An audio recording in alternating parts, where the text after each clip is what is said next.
Okay, you've no doubt heard the phrase home sweet home, but what about home sweet silo? Well, we know a man in West Texas who rocketed right to the heart of the matter when it came to deciding where to live. We'll visit him in his former missile silo home in just a few minutes. In Corpus Christi, the best pizza in town is served up with a song, and of course, we'll be singing along. And in San Antonio, we know a man who's carrying on a family legacy started a long time ago by fooling people with his art. Why don't you hop in and travel with me? I'm Bob Phillips. This is Texas Country Reporter.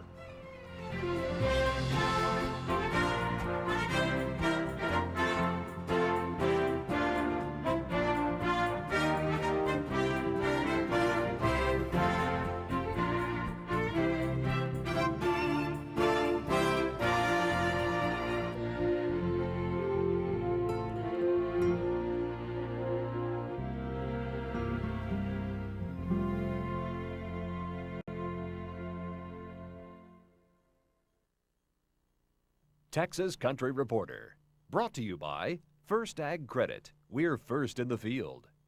By Kielbasa Premium Sausage, made in Texas since 1949. And by Mueller Incorporated, metal roofs, metal buildings, ironclad guarantees.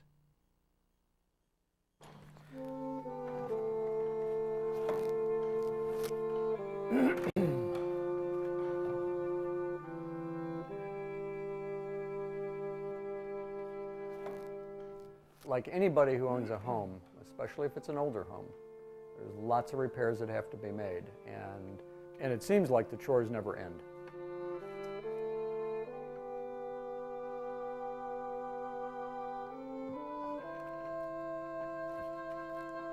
You might call him a winter Texan who never left. You see, after finding his dream home here in West Texas, Bruce Townsley did just that. He never left. And although he's still got a lot of work to do, you might call this little old fixer-upper the deal of the century. And it's got one heck of a basement. Now, to the bottom of this structure is 185 feet to the floor. Some people might think this is a dirty, rusty place, but to me, it's beautiful.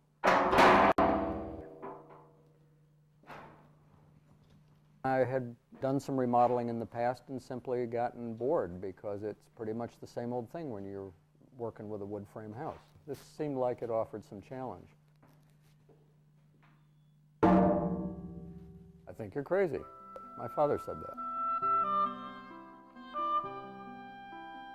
This is the lower level. It's round, which presented some interesting challenges, as you can see. It has to be the most unlikely remodeling project in Texas. In fact, this West Texas bachelor pad is what's left of a launch pad, an underground silo for a nuclear missile. They always try to remember what to do if the atom bomb explodes right then. It's a bomb, duck and cover. Growing up in the 50s and 60s, when these things were built, I was in high school, and the Cuban Missile Crisis was, I still remember it. It was a big deal. Officials state that the U.S. knows of 24 Soviet rocket bases in Cuba, with rockets pointed toward the United States, rockets whose range may be as far north as Hudson's Bay in northern Canada.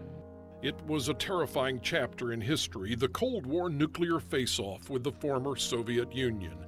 And scattered among the cattle ranches and cotton farms around Abilene, Texas, the United States government built nuclear missile silos, huge top-secret underground structures that housed an Atlas ICBM warhead ready to launch at a moment's notice. Everybody was, I guess, more concerned with survival than history in the 60s and 70s, and so when these were abandoned, they were just abandoned. The government just walked.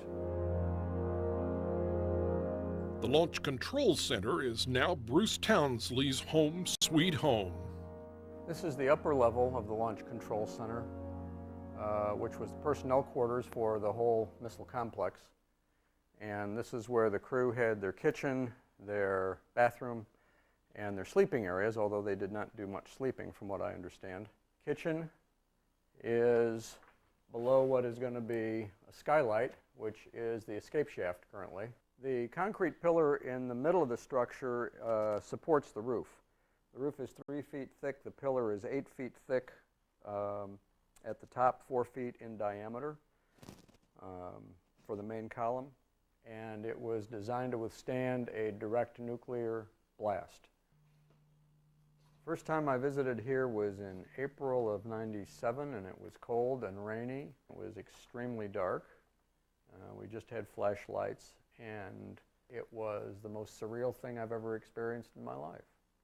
All of the debris had to be carried out in trash bags or 5-gallon buckets. It took about 9 months to do that.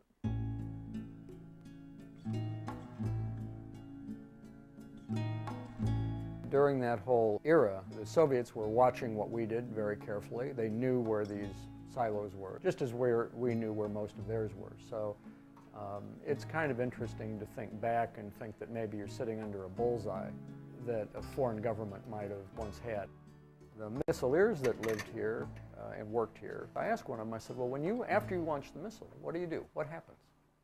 Because they had a big manual, you know, they'd go through a page at a time. What happens when you get to the end of the book? What does it tell you to do? Wait 30 days? And he said, no, when you launch the missile, that's it. There's no instruction, there's no direction, there's no food for the crew. You brown bagged it every day. So there's no food here. There is water storage, but he said what his crew decided to do is after they launched the missile is they'd all get back in their government station wagon, go back to Abilene to be with their families.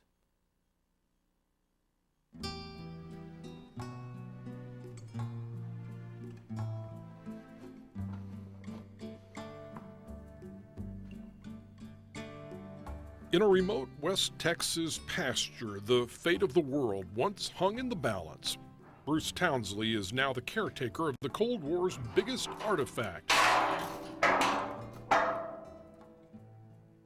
Deep beneath the earth, in what he calls a cozy little corner of history.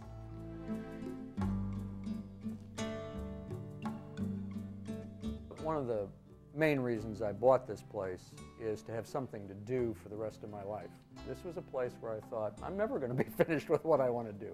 And that's one of the main motivations for buying it. I will never be finished.